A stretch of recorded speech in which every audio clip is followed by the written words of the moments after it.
Muy bien, buenas noches, hermanos. Damos gracias al Señor, la oportunidad que nos da de abrir su palabra. Vamos a buscar en nuestras Biblias, en la primera carta de Pedro, el capítulo 4,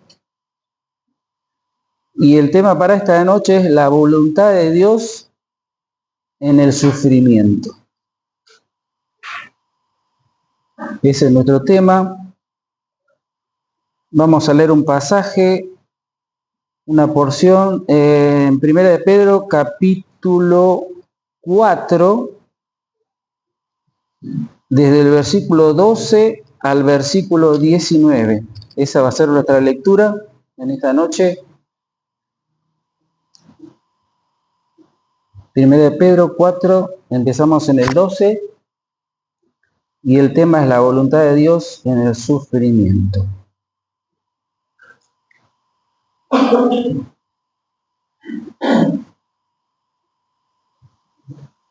Dice así: amados, no os sorprendáis del fuego de prueba que os ha sobrevenido, como si alguna cosa extraña os aconteciese, sino gozaos por cuanto sois participantes de los padecimientos de Cristo, para que también en la revelación de su gloria os gocéis con gran alegría. Si sois vituperados por el nombre de Cristo, sois bienaventurados, porque el glorioso Espíritu de Dios reposa sobre vosotros. Ciertamente, de parte de ellos, Él es blasfemado, pero por vosotros es glorificado. Así que ninguno de vosotros padezca como homicida, o ladrón, o malhechor, o por entremeterse en lo ajeno. Pero si alguno padece como cristiano, no se avergüence, sino glorifique a Dios por ello. Porque es tiempo de que el juicio comience por la casa de Dios, si primero comienza por nosotros. ¿Cuál será el fin de aquellos que no obedecen al Evangelio de Dios? Y si el justo con dificultad se salva, ¿en dónde aparecerá el impío y el pecador? De modo que los que padecen según la voluntad de Dios encomienden sus almas al fiel Creador y hagan el bien. Bien, allí vemos el apóstol Pedro escribe a los hermanos, estaban en una situación difícil y estaba hablando acerca de, mi Biblia dice, padecimiento como cristianos. Vivimos en un mundo que no quiere sufrir, ¿no? Tratamos de, el sistema nos lleva, sufra lo menos posible. Por eso vemos muchas veces el plan de Dios en la vida del hombre frustrado, porque el hombre no entiende, no comprende que hemos venido a este mundo a sufrir. ¿Cuál es lo primero que sufrimos? Bueno, lo primero que sufrimos, ¿sabe qué? Es el chirlo del médico. Cuando uno nace, ¿qué hace el médico? Tiene que darle una palmadita para que uno comience a respirar. No respira, el niño cuando nace no respira.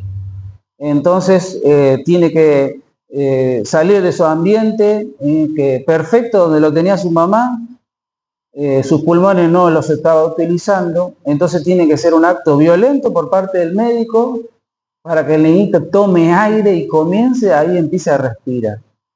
Desde ahí comenzó el sufrimiento en el hombre. Y después vamos viendo que a lo largo de nuestra vida vamos sufriendo. Y a medida que vamos creciendo, vamos reconociendo más el sufrimiento. Por ahí cuando éramos niños no podíamos darnos cuenta del sufrimiento. Pero a medida que uno crece va dándose cuenta. Y lo va padeciendo más todavía. Ahora el apóstol Pedro le dice: amado, no os sorprendáis del fuego de prueba que os ha sobrevenido. ¿A quién les está escribiendo Pedro? Vamos a Primera de Pedro, pero el capítulo 1. Allí en el versículo 1 nos va a decir, ¿para quién es esto? Dice 1:1, Dice Pedro, apóstol de Jesucristo, a los expatriados de la dispersión en Ponto, Galacia, Capadocia, Asia y Bitinia. ¿Qué había pasado? Como leemos aquí en el versículo 12, dice, no os sorprendáis por el fuego de prueba que os ha sobrevenido. ¿Qué había pasado? En el año 64 no tiene mejor idea Nerón, emperador de Roma, que incendiar Roma. Bajo la idea de destruir para construir. Destruir lo que está hecho para hacer algo nuevo. Eso es una filosofía muy antigua, ¿no? Que lo que está mal, entonces para hacer algo nuevo hay que destruir lo viejo y comenzar algo nuevo. Bueno, esa fue la idea de Nerón. Quemar Roma, dice, no, la ciudad no me parece tan exuberante como tiene que ser, entonces no se puede construir encima de esto, hay que destruirlo todo. Entonces no tiene mejor idea que quemar Roma. Y a alguien hay que echarle la culpa. ¿Y a quién le echó la culpa? A los cristianos y a los judíos. Por eso los va a exiliar, los va a mandar a otras tierras, tanto a los cristianos como a los judíos. Una de estas personas, cuando leemos la primera convertida en Asia, es Lidia, era una de las personas, si leemos ahí, nos dice que ella había sido una de estas personas expatriadas, que habían sacado, judía, que habían mandado al exilio. Entonces, por eso dice ahí, no se prenda el fuego de prueba. Había sido una prueba, ellos estaban en un lugar que querían vivir, pero no pueden, los mandan lejos de su tierra. Aún mismo son de su tierra de Palestina, son echados de aquel lugar a otros lugares. Entonces el apóstol Pedro le va a decir, no tiene que tomarlos por sorpresa esta situación de sufrimiento. No es algo extraño, el sufrimiento no es algo extraño. Y más en los hijos de Dios. Existen muchas corrientes evangélicas que nos hablan de que si nos acercamos a Dios, todas las cosas nos van a ir bien y vamos a tener prosperidad, salud, pero eso no es lo que dice Dios, eso no dice la Escritura. Nos habla de sufrir, pero uno puede sufrir por muchas cosas. Sufre, uno tiene verdaderamente conciencia de sufrimiento el día que lo dejan en el jardín de infantes. Me separo de mamá. Aquel que trabaja en el jardín de infantes sabe. Hay niños que entran solos y dice, papá no venga, pero hay niños, no sé si fue su caso, pero hay niños que hay que arrancárselo a la madre de las manos porque el niño no quiere. Sufrimiento. Y así sufrimos, y vamos sufriendo. Empezamos cuando no podemos escribir, no nos salen las tablas y así. Cuando el profesor no nos quiere y cuando no podemos aprobar y así continúa. Cuando tenemos problemas en el trabajo, sufrir, hasta que llegan los sufrimientos de salud. Primero con los padres y después en carne propia, los sufrimientos propios de la edad. Sufrir. La Biblia nos habla de sufrir, pero aquí específicamente nos está hablando acerca de sufrir por seguir a Cristo. Y ese es otro tipo de sufrimiento. Pero todos tenemos que pasar por sufrimiento.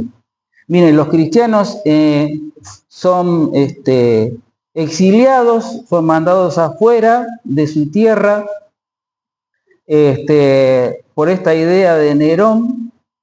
200 años van a estar en persecución, van a ser exiliados, hasta que en el año 313, desde el año 64 hasta el 313, se legaliza el cristianismo.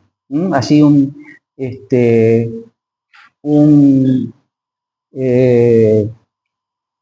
mandatario establece legaliza el cristianismo o la libertad de culto, y después en el año 380 se convierte el cristianismo en la religión del imperio.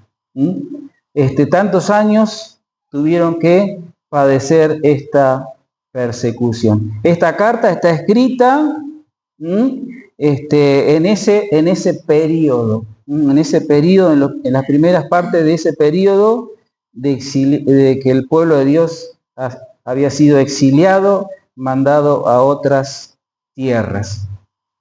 Ahora, aquí en estos 7 versículos que hemos podido leer en esta noche, encontramos 4 pasos o 4 actitudes que debemos tomar delante del sufrimiento. La primera actitud es en el versículo 12.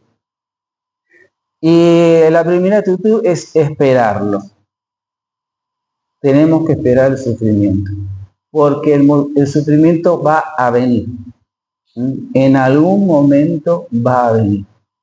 Después del versículo 13 y 14 nos habla que tenemos que gozarnos, que regocijarnos en el sufrimiento. En el versículo 15 al 18 debemos evaluar la causa del sufrimiento. ¿Por qué estoy sufriendo? Y en el versículo 19 debemos encomendarnos a Dios en estas situaciones, en estas situaciones de sufrimiento. Bien, vamos a la primera, que es esperar el sufrimiento.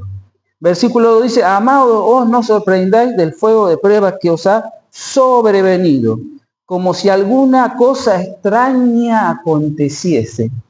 Es lo que va a pasar, es lo que va a suceder.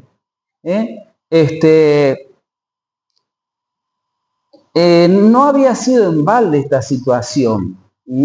Dios había permitido que esta idea extraña estuviera en la mente de Nerón para que todos sean esparcidos. El fin era llegar a más gente de Cristo, que conozcan de Cristo. Vamos a leer un pasaje interesante que nos habla acerca de esto, de este sufrimiento a causa de Cristo. Vamos a Santiago. Carta a Santiago, capítulo número 4, versículo número 4.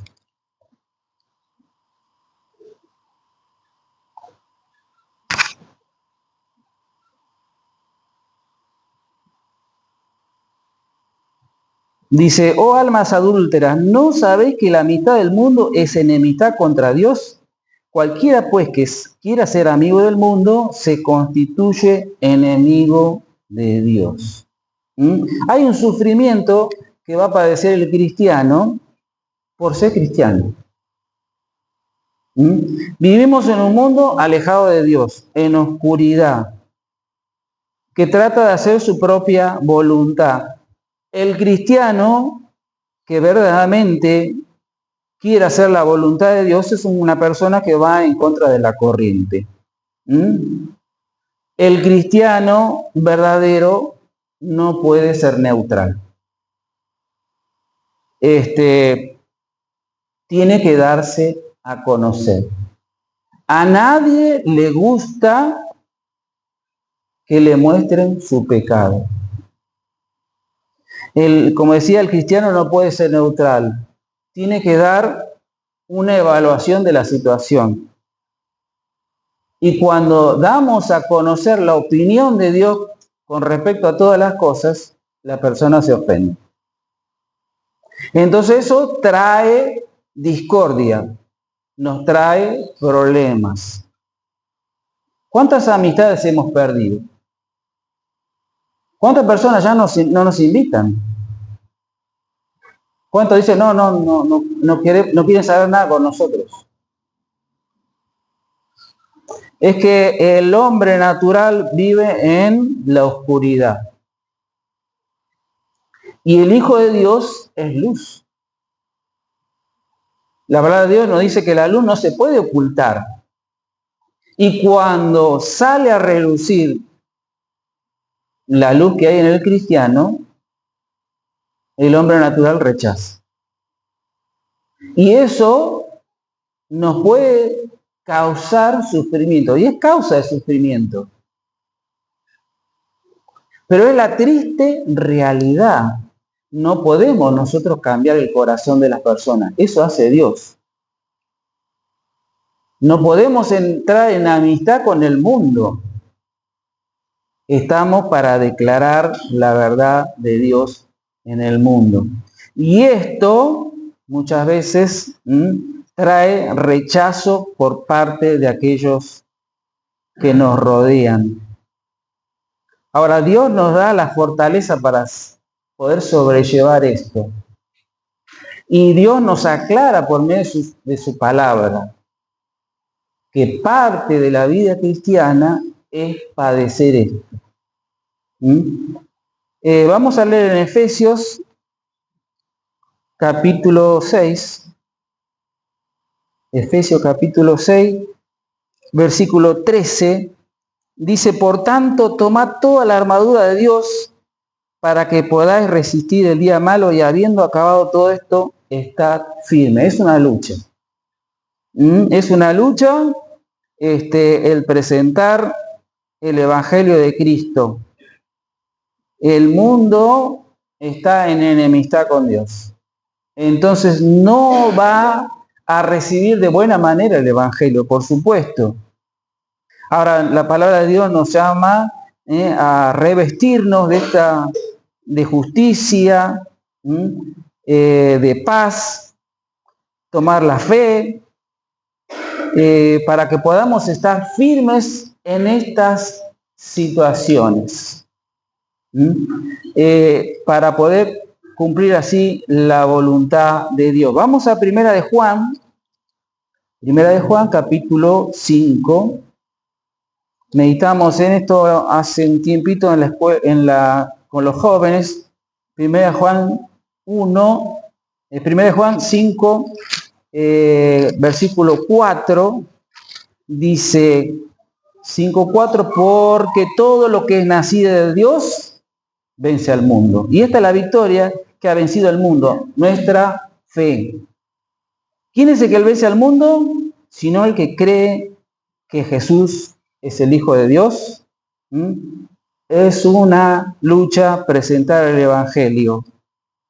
Y como Hijo de Dios no podemos rehusar esa tarea. ¿Nos va a traer problemas con el mundo? Por supuesto. Por supuesto. Y tendremos que aceptar ese reto como hijos de Dios. Habemos visto que tenemos que esperar el sufrimiento a causa de mostrar a Cristo en nuestras vidas. Ahora, dice, el segundo punto es regocijarse. Regocijarse en el sufrimiento. Regocijarse viene de gozo. Gozo es estar bien. Estar bien en el sufrimiento. De eso nos habla la palabra de Dios. Gozarme en el padecimiento. Vamos de vuelta a Primera de Pedro, capítulo 4, pero ahora vamos a leer el 13 y el 14. Dice, si no gozaos por cuanto sois participantes de los padecimientos de Cristo, para que también en la revelación de su gloria os gocéis con gran alegría. Si sois vituperados por el nombre de Cristo, sois bienaventurados, porque el glorioso Espíritu de Dios reposa sobre vosotros. Ciertamente de parte de ellos Él es blasfemado, pero por vosotros es glorificado. La Biblia nos habla acerca de las diferencias que hay entre el Hijo de Dios y aquellos que no creen en Jesucristo, que no tienen a Jesucristo en su corazón, que solamente se llevan por sus buenos pensamientos y están totalmente alejados de la voluntad de Dios. El Señor Jesucristo habla de eso en el Sermón del Monte, allí en Mateo capítulo 5, dice en el versículo 10, Mateo 5:10, dice, bienaventurados los que padecen persecución por causa de la justicia, porque de ellos es el reino de los cielos. Bienaventurados cuando soy por mi causa y os vituperen y os digan toda clase de maldad contra vosotros mintiendo. Gozaos y alegraos, porque vuestro galardón es grande en los cielos, porque así persiguieron a los profetas que fueron antes de vosotros. Es parte de la vida cristiana. Es parte de la vida cristiana recibir el rechazo. Rechazaron a nuestro Salvador. El mensaje es el mismo. También vamos a recibir rechazo por parte del sistema de este mundo. Tengamos mucho cuidado con la aprobación del mundo, con las cosas que hacemos. Recordemos, el mundo, el sistema está contra Dios, no está a favor de Dios, está contra Dios. Dice Filipenses capítulo 1, Filipenses capítulo 1, versículo 29.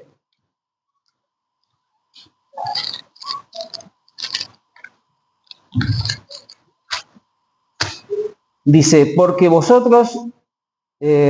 vosotros se ha concedido a causa de Cristo no solo que creáis en Él, sino también que padezcáis por Él.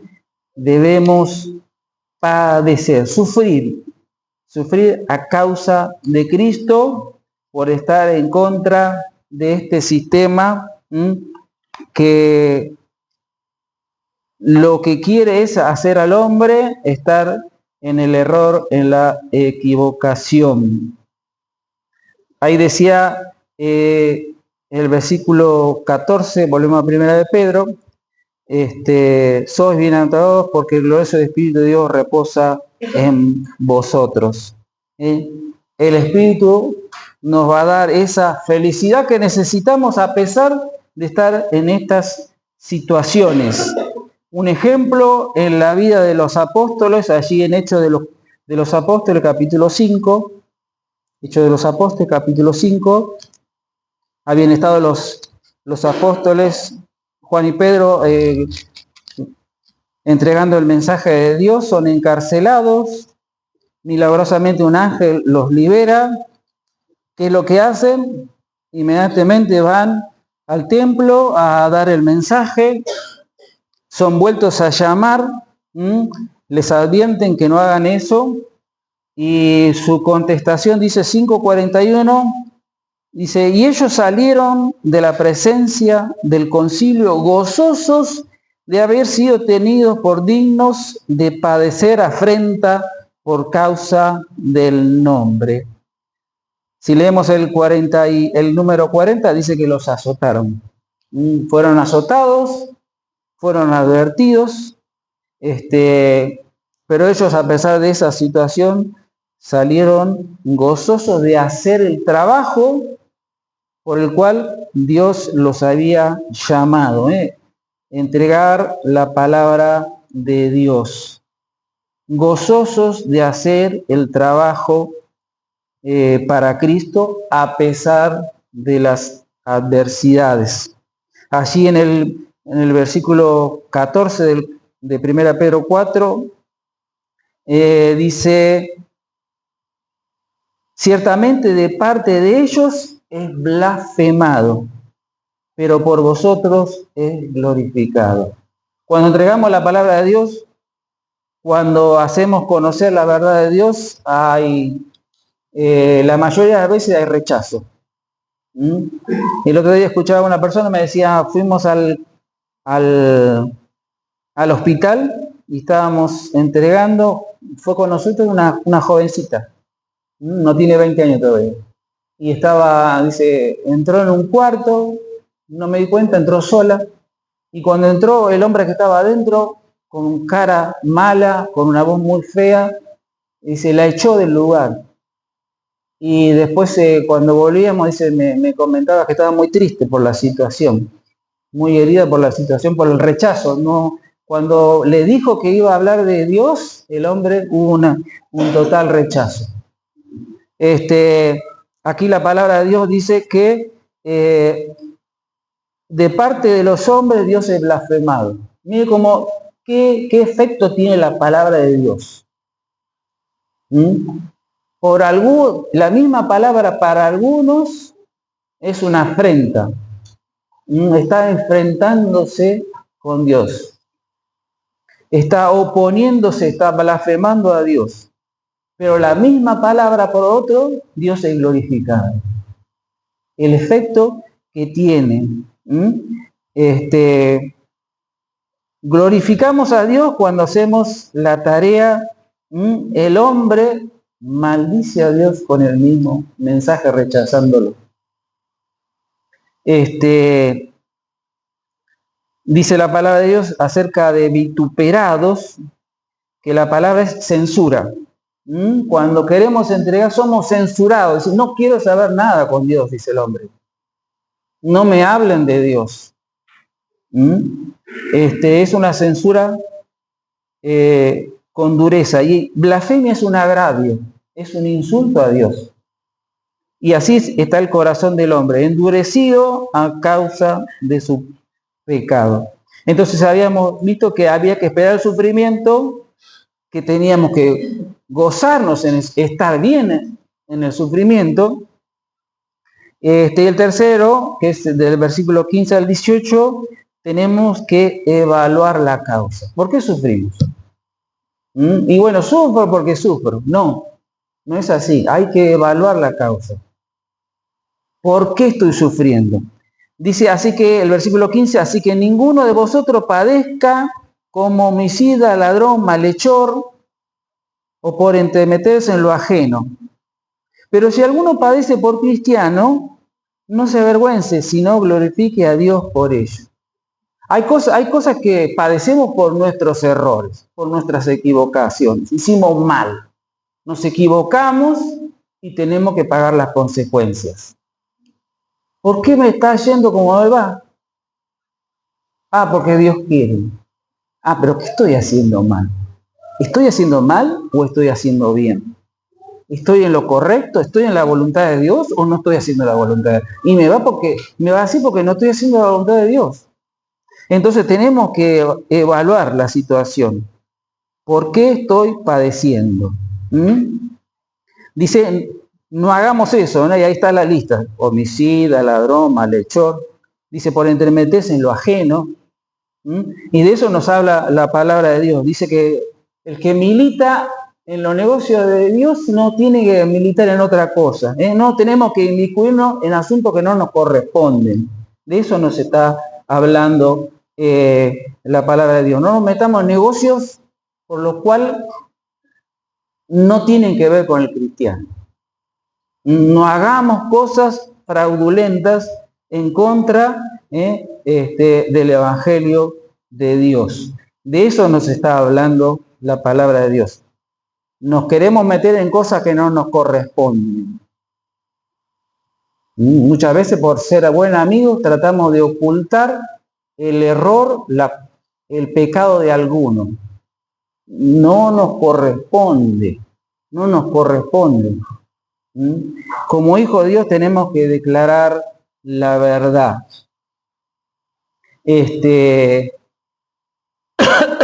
Ahora, cuando dice en el versículo 16, pero si alguno padece como cristiano, hay 3 veces se nombra cristiano en la Biblia. 3 veces en la Escritura. Una está en Hechos 11, el otro está en Hechos 21, creo que. Y la otra está, 26. Y la otra está aquí. 3 veces nada más que se dice cristiano. El término cristiano es un término ahora muy conocido entre las personas. Entre algunos, entre los cristianos, un término bien visto, es bueno, ¿no? Buen cristiano. Pero en aquel tiempo la palabra no estaba bien vista. La palabra era un término despectivo. con el cual las personas nombraban a aquellos que creían en Cristo. Era como decir un Cristo chiquito, un cristianito, digamos así. De eso está hablando. Ahora, cuando Pedro utiliza esta palabra aquí, cristiano, está haciéndole entender que esta palabra, que para todos parece despectiva, nos tiene que enorgullecer, porque seguimos a Cristo. De eso está hablando. Dice, no te avergüences, no tengas vergüenza de ser cristiano. Si alguno sigue a Cristo, no se avergüence. Si la gente nos ve como menos por seguir a Cristo, o como tontos, o como que no sabe aprovechar la oportunidad, no tengas vergüenza. Ese es el concepto que ellos tienen de lo que es ser bueno, de ser exitoso, de lo que es ser aprobado. Eso es el concepto que tiene el mundo. Pero ¿cuál es el verdadero concepto que Dios tiene de aquel que sigue a Cristo? Ninguno se avergüence por seguir a Cristo, sino dé gloria a Dios. Y si nos quieren humillar, Dios nos va a exaltar. Después dice, versículo 17, porque es su tiempo de que el juicio comience por la casa de Dios. Si primero comienza por nosotros, ¿cuál será el fin de aquellos que no obedecen al Evangelio de Dios? Bueno, Dios, muchas veces tenemos que pasar por el sufrimiento, consecuencia de nuestros errores, y Dios va a corregirnos. Como un padre bueno nos va a corregir. Ninguno quiere que su hijo se desvíe, que su hijo se equivoque. Y las herramientas que uno tiene no es la premiación, sino es la corrección. Y así Dios también quiere hacer con nosotros. Si nos equivocamos, va a corregirnos. Va a corregirnos, y esa corrección puede traer sufrimiento. Puede traer sufrimiento para nuestras vidas. Bien, sigamos. Dice Hebreos 12:6. Hebreos 12:6.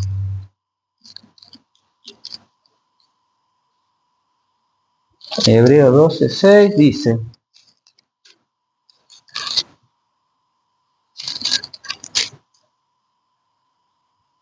porque el Señor al que ama, disciplina, y azota a todo aquel que recibe por hijo.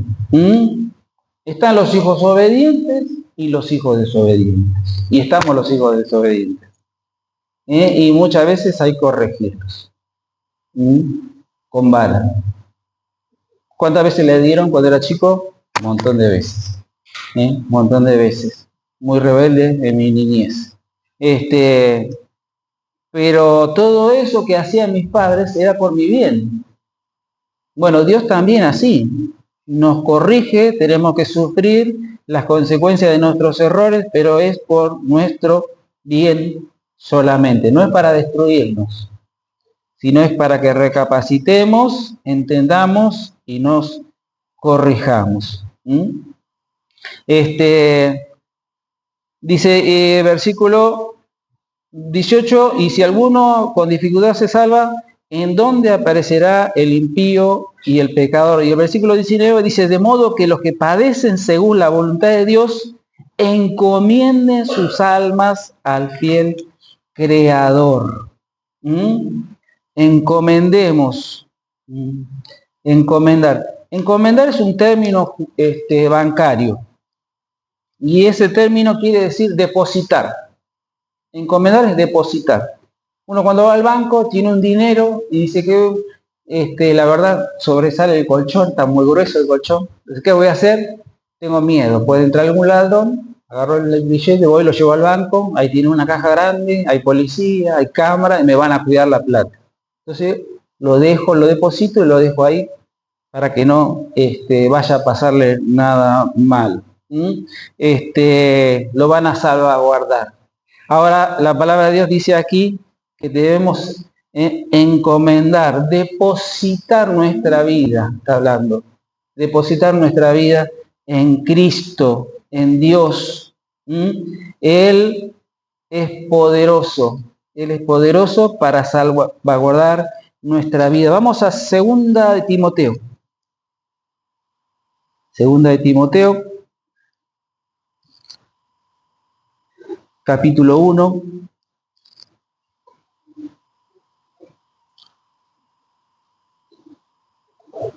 Segunda de Timoteo, capítulo 1, versículo 12.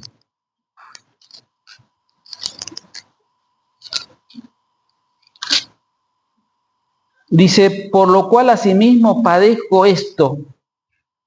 Hablando el apóstol Pablo, dice, padezco esto, dice, pero no me avergüenzo, porque yo sé a quién he creído y estoy seguro que es poderoso para guardar mi depósito para aquel día. Estamos en la mano del Señor. Ahí tenemos que encomendar nuestras vidas. Esta vida de sufrimiento por causa de Cristo, por supuesto. Tenemos todo el sistema en contra de nosotros.